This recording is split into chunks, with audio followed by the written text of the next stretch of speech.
Selamat pagi Bapak, Ibu, saudara-saudari yang dikasihi Tuhan Yesus Kristus. Puji Tuhan, kita boleh kembali bertemu di dalam renungan Advent minggu ketiga. Mari Bapak Ibu, kita mau buka hati, kita mau dengarkan satu pujian.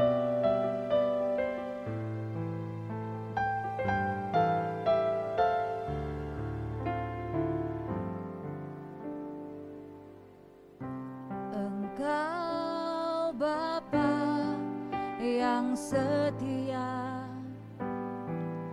pertolongan-Mu sempurna.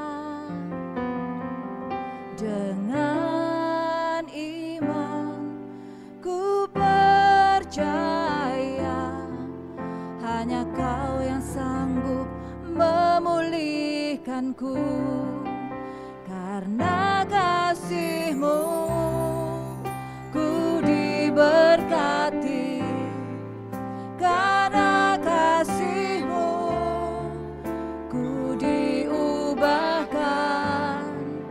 karena kasih-Mu ku dibebaskan, ku diselamatkan dan dipulihkan. Karena kasih-Mu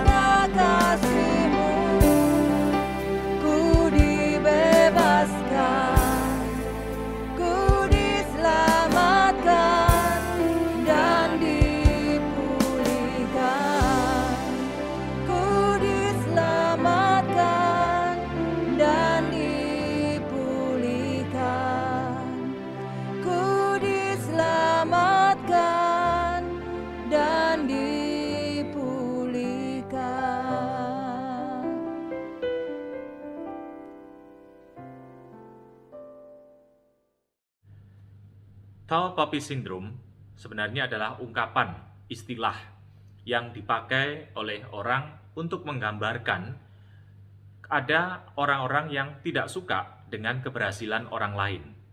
Nah, makanya dalam bahasa Indonesia itu sebenarnya adalah sirik tanda tak mampu. Itu istilah dalam bahasa Indonesia yang sangat kita kenal ya. Ada orang-orang yang tidak senang dengan keberhasilan orang lain. Apa hubungannya dengan yang akan kita bahas pada hari ini? Pada saat Tuhan Yesus berkarya di dunia di zaman itu, ternyata ada kelompok-kelompok orang yang tidak suka dengan Tuhan Yesus. Artinya ada kelompok orang yang sirik dengan Tuhan Yesus. Mengapa? Sebab pada saat itu Tuhan Yesus selalu memberikan pengajaran, menerangkan sabda, bersabda ya, lalu juga mungkin membuat mujizat pada banyak tempat. Dan pada saat itu banyak rakyat Yahudi yang tertarik dengan ajaran Tuhan Yesus ini. Mereka mendengarkan dengan penuh perhatian karena ajaran Tuhan Yesus ini lain dengan ajaran para tua-tua Yahudi ya, imam-imam kepala atau orang-orang Farisi. Siapakah sih sebenarnya yang dimaksud dengan kelompok yang sirik dengan Tuhan Yesus? Dalam bacaan Injil hari ini kita akan melihat ada orang-orang yang tidak suka dengan keberhasilan Tuhan Yesus menarik perhatian banyak orang, banyak rakyat waktu itu. Sebenarnya Tuhan Yesus tidak ingin ya menarik perhatian banyak orang karena untuk ketenaran, tidak. Tetapi sebenarnya ajaran Yesus itulah yang menarik hati rakyat. Sebab pada saat itu para pemuka agama mengajar hanya mengusahakan, hanya menekankan tentang pelaksanaan hukum. Ya. Ini harus dilaksanakan, kewajiban dan sebagainya. Tetapi ajaran Yesus itu menarik hati rakyat karena memang setelah mereka mendengarkan ajaran Tuhan Yesus, lalu hati mereka menjadi damai. Yesus mengajarkan tentang rahasia kehidupan. Yesus mengarahkan orang kepada merasakan bagaimana Allah itu baik kepada manusia. Allah itu penuh kasih, belas kasihan kepada manusia. Inilah yang membuat rakyat waktu itu sangat tertarik dengan ajaran Tuhan Yesus. Sementara ajaran imam kepala, pemuka agama, ya mungkin ahli Taurat, itu sama sekali membebani justru kepada rakyat yang mendengarkan. Nah, bacaan Injil hari ini kita baca, ya, mungkin nanti saudara-saudari di rumah bisa menyimak sendiri, ya. Kita ambil dari Matius bab 21 ayat 23 sampai 27. Saya bacakan perlahan-lahan, ya, di bagian-bagian tertentu sambil mungkin saudara-saudari juga menyimak. Lalu Yesus masuk ke Bait Allah, dan ketika ia mengajar di situ, datanglah imam-imam kepala serta tua-tua bangsa Yahudi kepadanya dan bertanya, "Dengan kuasa manakah engkau melakukan hal-hal itu? Dan siapakah yang memberikan kuasa itu kepadamu?" Nah, ini ada dua kelompok, imam kepala dan tua-tua bangsa Yahudi. Nanti di kelompok yang lain ada kelompok ahli Taurat, juga ada kelompok orang-orang Farisi. Mereka ini biasanya dikenal sebagai para pemuka agama. Nah, kelompok imam-imam kepala dan tua-tua bangsa Yahudi ini mempertanyakan, kok berani-beraninya Tuhan Yesus itu mengajar, ya, mengajar agama lagi. Ini kan pekerjaannya imam-imam kepala, ya. Dan ternyata banyak rakyat yang mendengarkan. Mereka kemudian mempertanyakan, dari mana kuasa Yesus itu? Jawaban Tuhan Yesus cukup menarik ini, saya kira. Jawab Yesus kepada mereka, "Aku juga akan mengajukan satu pertanyaan kepadamu, dan jikalau kamu memberi jawabnya kepada aku akan mengatakan juga kepadamu, dengan kuasa manakah aku melakukan hal-hal itu. Dari manakah baptisan Yohanes? Dari surga atau dari manusia?" Nah, Tuhan Yesus mau menjawab dari mana kuasanya Yesus itu, asal mereka, orang-orang yang tadi bertanya kepadanya, imam-imam kepala dan tua-tua bangsa Yahudi tadi, bisa menjawab pertanyaan Yesus, dari manakah baptisan Yohanes? Dari surga atau dari manusia? Nah, ini menjadi persoalan tersendiri bagi mereka yang bertanya kepada Yesus tadi, yang sirik, ya, kepada Tuhan Yesus tadi. Mereka memperbincangkannya. Mereka mengatakan, jikalau kita katakan dari surga, jadi kalau baptisan Yohanes itu dari surga, maka Yesus akan berkata kepada kita, ya, orang-orang yang bertanya kepadanya tadi, kalau begitu, kenapa kamu tidak percaya pada baptisan Yohanes? Tapi jika kita katakan baptisan Yohanes itu dari manusia, kita takut kepada orang banyak, sebab semua orang menganggap Yohanes itu nabi. Nah, ini mereka bingung ini. Pertanyaan Yesus ini, tadi mereka mau menjebak Yesus dengan sebuah pertanyaan, sekarang malah mereka yang terjebak dengan pertanyaan Tuhan Yesus sendiri. Ya, inilah nasib, ya, sebenarnya dari orang yang sirik. Orang yang selalu berpikiran negatif, justru malah dia sendiri terjebak di dalamnya.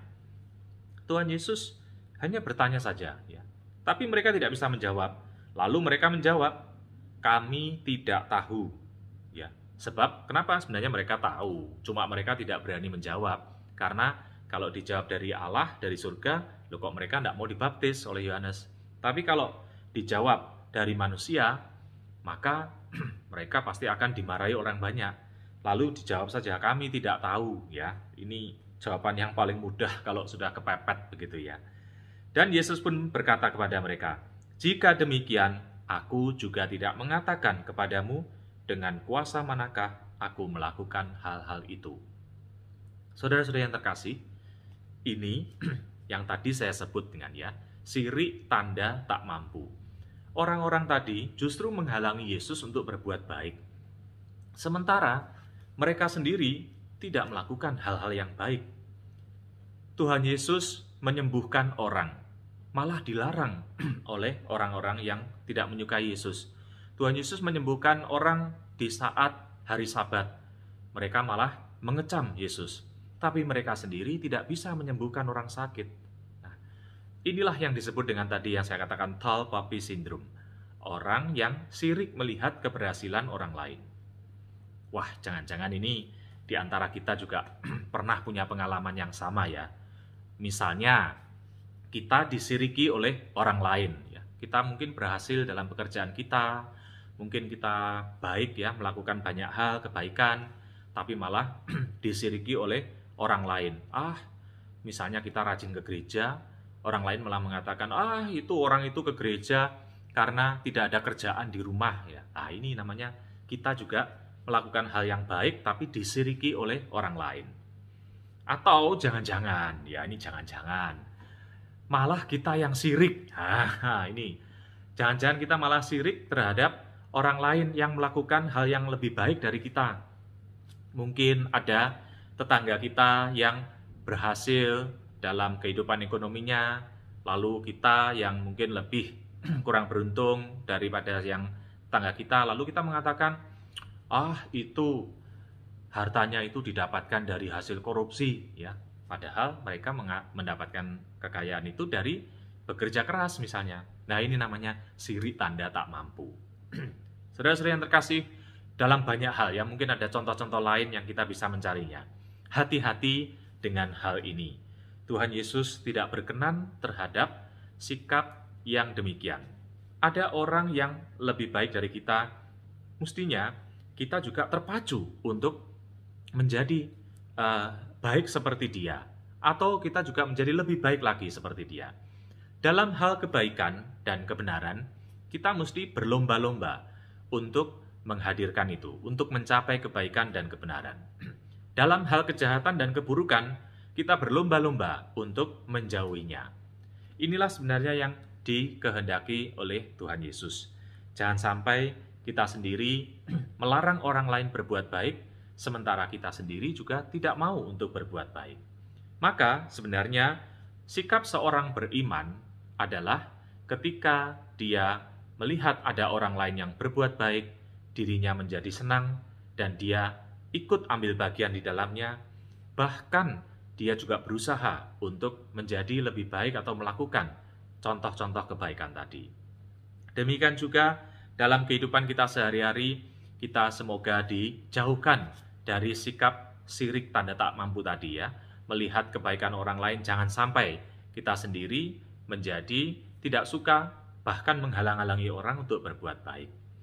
Tuhan Yesus hari ini juga mengingatkan kepada kita semua bahwa ternyata kuasa Allah itu juga mendorong orang-orang untuk melakukan kebaikan. Sebenarnya rahmat Allah itu cukup untuk kita semua. Cukup untuk kita semua mengusahakan hal-hal yang baik. Masa Advent ini kesempatan bagi kita ya untuk lebih bersatu dengan Tuhan Yesus sendiri dalam banyak kegiatan ya, misalnya di lingkungan, dalam banyak acara-acara di paroki, atau juga kita membawa kebaikan-kebaikan ini ke dalam kehidupan masyarakat kita, ya, dengan tetangga, tempat kerja kita, atau juga terutama dengan keluarga kita sendiri, orang yang paling dekat dengan kita. Maka Allah yang sudah memberikan kekuatan yang cukup bagi kita untuk berbuat yang benar dan baik, inilah yang harus kita bawa dalam kehidupan kita sehari-hari. Masa Advent mengingatkan kita untuk kembali bersatu dengan Yesus sendiri, membuat kita lebih dekat lagi dengan Allah, dengan mengusahakan hal-hal yang benar di hadapan Allah. Saudara-saudara yang terkasih, karena itu kita mohon rahmat Tuhan supaya kita menggunakan masa Advent ini menjadi lebih baik lagi, karena Tuhan juga memanggil kita kepada kebaikan. Berkat Allah senantiasa menyertai kita sekalian.